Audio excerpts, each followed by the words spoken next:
Aujourd'hui, on va parler de DxO Puro 2 juste après le générique. Bonjour à toutes et à tous, mon nom est Eddie Kinol. Si vous débarquez pour la première fois sur ma chaîne YouTube, je vous souhaite la bienvenue. Ici, on parle de post-production traditionnelle et créative sur les logiciels de post-production et bien évidemment, on parle de photographie en règle générale.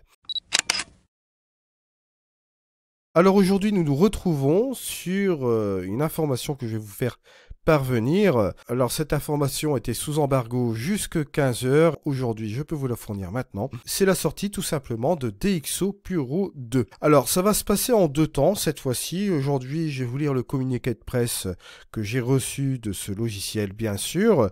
Et vous allez avoir une seconde vidéo un peu plus tard dans la journée où je vais traiter directement du test. Là ici, dans cette première partie, nous allons voir tout simplement les différentes fonctionnalités qu'il y aura justement dans ce nouveau Puro 2. Les trois points clés que nous allons voir ici, nous allons avoir de la polyvalence, vous allez le voir surtout au niveau des flux de travail, la rapidité.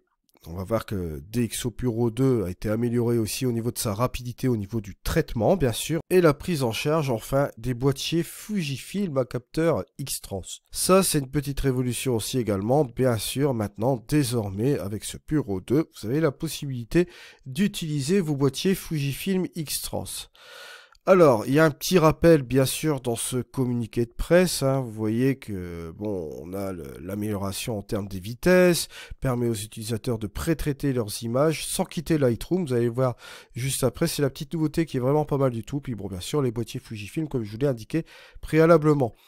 Alors bien sûr, on a un petit rappel que bon, forcément Puro, la première version de Puro a été récompensée par un prix, d'accord, du meilleur logiciel avancé dès sa sortie, donc ça c'est plutôt aussi une bonne chose. On a vraiment un gage de qualité concernant Puro, bien sûr, la société DxO. Alors, la chose qui va vraiment être intéressante ici, je vois là, bien sûr que nous allons avoir des nouvelles intégrations pour les flux de travail.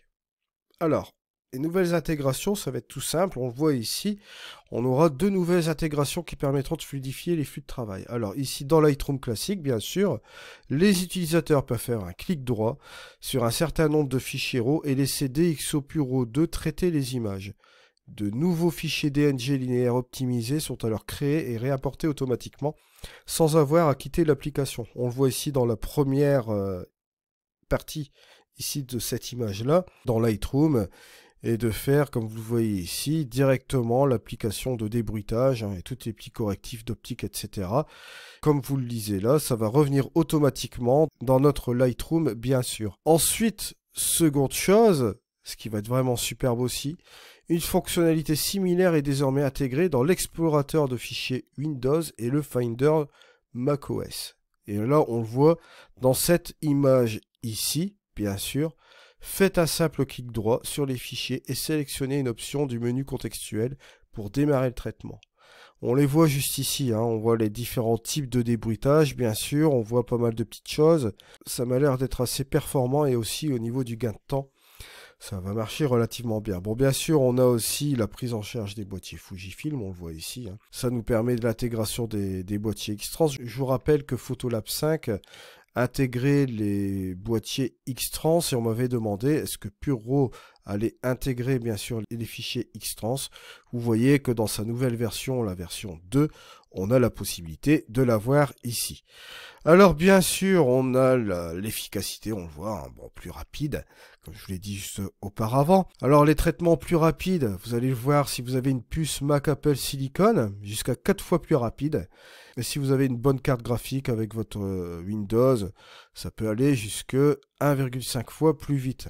Déjà, je me plaignais pas de la vitesse d'exécution de Puro. Alors là, bon, s'il y a une petite augmentation, bien sûr, sur mon PC, je demande à voir aussi également, ça va être vraiment pas mal. Alors bien sûr, on a toujours, comme vous le savez très bien, la combinaison de 70 000 boîtiers et objectifs qui sont pris en charge. Et vous avez bien sûr, grâce à cette version 2, des nouveaux appareils photo et des nouveaux objectifs aussi également qui sont pris en charge. Et là, vous voyez, vous avez 40 nouveaux boîtiers, dont notamment le Canon EOS R3, le DJI Mavic 3. Vous avez aussi également tout ce qui est Fuji, comme vous le voyez ici. D'accord, avec les X-Trans forcément. On a l'apparition de tous ces trucs-là. Bon, des Leica, comme vous voyez là, Nikon Z9, etc., etc. Bon, vous voyez aussi, vous avez le Sony A7 IV qui est pris en compte, voilà. Alors, bien sûr, il y a un petit rappel de ce qu'est DxO Pure RAW 2. Pour ceux qui ne s'en souviennent pas, quand j'avais fait le test de DxO Pure RAW. Alors, ça utilise les réseaux neuronaux convolutifs. Bon, en gros, c'est un algorithme qui va faire des calculs pour réaliser le dématrissage, le débruitage simultané des images RAW, d'accord. Dans le processus de dématrissage, vous avez le processus du débruitage, donc forcément, il va le faire lors de la conversion. Alors, on nous dit bien sûr que c'est entraîné avec des millions d'exemples d'images. Le réseau est capable de produire des résultats qui excèdent de loin ceux des algorithmes écrits par des développeurs. C'est vrai qu'on avait vu déjà la dernière fois que le DxO Pure RAW, bon, et même Deep Prime entre guillemets aussi, leur algorithme de débruitage chez DxO quand même assez impressionnant. On va pas se mentir, on est vraiment sur quelque chose de costaud. Bien sûr, les utilisateurs obtiennent des fichiers DNG linéaires, c'est là où on en vient justement, qui présentent toute la flexibilité des fichiers RAW d'origine, bien sûr. Un fichier DNG, on sait tous que c'est un fichier RAW, bien sûr, mais avec une meilleure qualité d'image possible en termes de couleur, de bruit et de détails fins. De plus, DxO Pure RAW utilise les modules optiques très appréciés de DxO. Pour ceux qui connaissent forcément DxO, hein, pour Photolab 5, etc., c'est la force de DxO, les corrections d'optique, hein, vous voyez, avec la base de données, hein, de plus de 70 000 combinaisons, comme je vous l'ai dit préalablement, qui fournissent les meilleures performances en termes de piqué de l'objectif et de correction des distorsions géométriques du vignettage et des aberrations. Vous voyez, tout cela, c'est compacté pour vous faire un fichier DNG linéaire, et une fois que vous avez votre DNG linéaire avec toutes ces corrections, bien sûr, vous pouvez travailler tranquillement avec votre logiciel de post-production favori qui vous permet d'ouvrir bien sûr les DNG linéaires. Je vous mets un lien affilié dans la description de cette vidéo où vous pouvez faire un essai gratuit du logiciel, hein, comme d'habitude. Vous connaissez un petit peu le principe des produits DxO, bien sûr. Donc, vous voyez un petit peu si vous voulez faire un petit essai du logiciel. Et si vous voulez passer à l'achat et passer par mon lien d'affiliation, bien sûr, moi, ça me permet d'avoir une petite commission sans impacter votre prix final, bien évidemment. Et ça me permet de vous ramener des tutoriels, bien sûr. Alors là, c'est la première partie de ce DxO Pure RAW avec le communiqué de presse. Je vous ai donné les informations de ce nouveau DxO Pure RAW 2. On se retrouvera donc tout à l'heure avec une autre vidéo, mais cette fois-ci, ce sera avec un test sur des fichiers, bien sûr. Je vous remercie de m'avoir suivi. On se retrouve donc tout à l'heure. C'était Eddy. Allez, au revoir.